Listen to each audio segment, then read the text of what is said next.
It's time to go around the NFL, the National Football League. Here's Shane Orley. Big news over the weekend. A couple quarterbacks signed deals. Tua Tagovailoa signed a $212 million 4-year deal, and Jordan Love, $220 million over 4 years. And listening in the afternoon, Carmen and Sylvie were on Friday reacting to this news. I felt like I was going nuts. Sylvie kept asking for nuance in the quarterback market. Am I crazy that nuance just shouldn't exist in the quarterback market? Because there are so few of them. And if you're a GM and you have a quarterback like Jordan Love or like Tua, who has proven that they can play at a high level, get you to the playoffs, and give you an opportunity to win, the replacement to that is garbage. If you don't keep this guy and you're going to have to pay them more than you want because of the nature of the market, you have nothing. You're forced into doing it, right? Like there is no room for nuance in the quarterback market. It's one of the few spaces in sports where you just are stuck paying them. So are you telling me it's business? Yes. Garrett Crochet's waiting outside to beat your ass. Garrett Crochet is not expiring in a year. No, it's business. It's business. You want to go try and win a championship? Pay the man the money that he has earned. Guess what? Or he says to you, I've gone way over my innings limit. Same thing with a quarterback. Jordan Love had them by the short hairs. And guess what? Should he have gotten $56 million after 1 year? Absolutely not. But guess what? That's the price of doing business. Same deal with the pitcher. Okay, but here's my difference for you between an MLB pitcher and an NFL quarterback. If you don't get Garrett Crochet, you still have your fourth starter in the playoffs who might be like a 4.5 ERA guy. If you're Baltimore, I'd have to look up who it is. But if you're Baltimore, you'll live.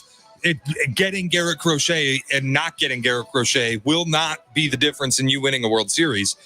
Having a quarterback is the difference between you being a 4-win team and a 12-win team. Still, a team, these businesses, and that's what they are, businesses. And if they're making that kind of money that they can give Jordan Love or Trevor Lawrence, guys who've done zero, the highest paid quarterbacks, none of them have ever won a Super Bowl. None of them. Not one. But that's the cost of doing business. Correct. That is correct. It's the most important position in pro sports. Agreed. In any sport. All of them. Correct. Yeah, the highest paid quarterbacks, Joe Burrow, no Super Bowl. Jordan Love, no Super Bowl. Trevor Lawrence, Tua, Goff, Herbert, Lamar, Hurts, Murray, Deshaun Watson, Kirk Cousins. You got to go all the way through like 12 of these guys before you get to Patrick Mahomes. Right. So Patrick Mahomes is 12th in quarterback pay. Now, that's probably going to change.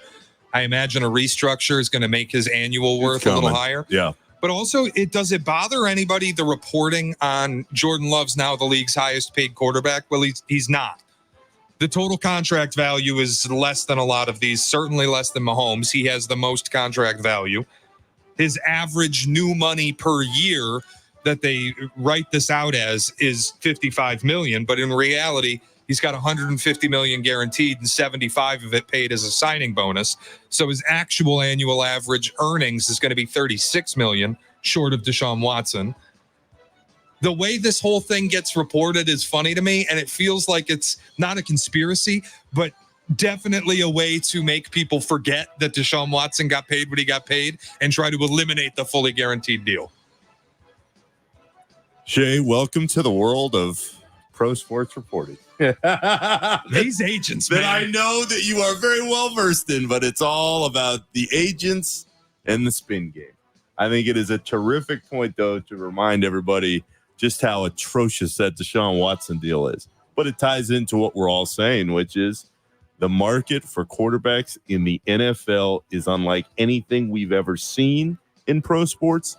And it's only going to evolve and gain even more money as time rolls along. Because if you don't have a quarterback, and it's what the Bears feel like they have now, everybody hopes they have now. If Caleb Williams is the guy, the Bears are set up for a decade. If he's not, a big uh-oh, and they've got to go all the way around again, the way we saw him with Trubisky a few years ago, and right back into the bad times of being a team that doesn't have what it needs. Oh, no. Here, Jay Moore. Oh, no. No, don't say that, man. Don't say that. Hey, we lived it. We did. If you don't have the guy, you don't have anything. That's it. Shay. Any concerns for the Bengals? Everybody's kind of penciled them in as being one of the best teams in the AFC with Joe Burrow back healthy, looking like a young Eminem. And there is, for me, a little concern, and I think the cart's been put in front of the horse here a bit. Joe Burrow returning from his second injury-shortened season in 4 years. Is he going to be available the entire season? I don't know. And Jamar Chase and Trey Hendrickson still have not practiced for the Bengals amid contract disputes. Trey Hendrickson demanded a trade, said his intention is to be in Cincinnati, but they don't seem to want to pay him. And Jamar Chase isn't getting any reps with his quarterback because he's not getting paid.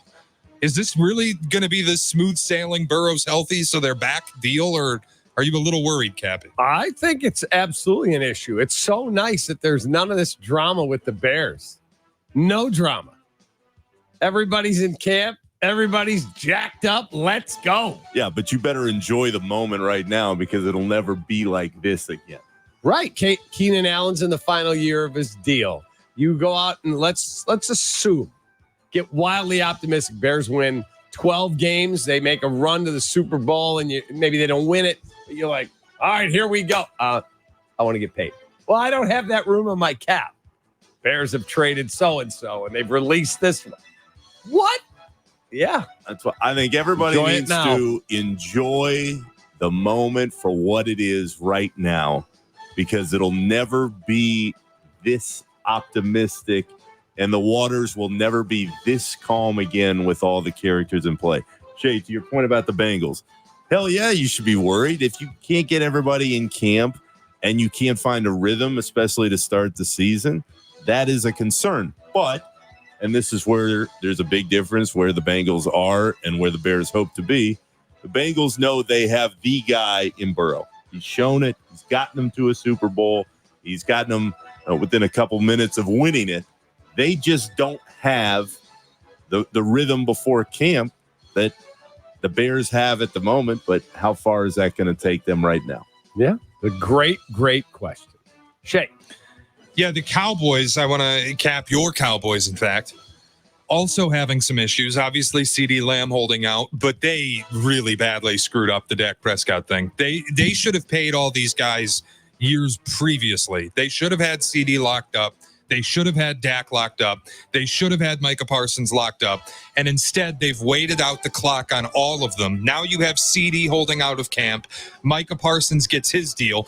But Dak Prescott, a year ago, you could have locked up for a fraction of what you're going to end up having to pay him, because not only did you wait too long in the contract window, you have waited too long in the actual offseason where you needed to do it. Jared Goff got his deal. Tua got his deal.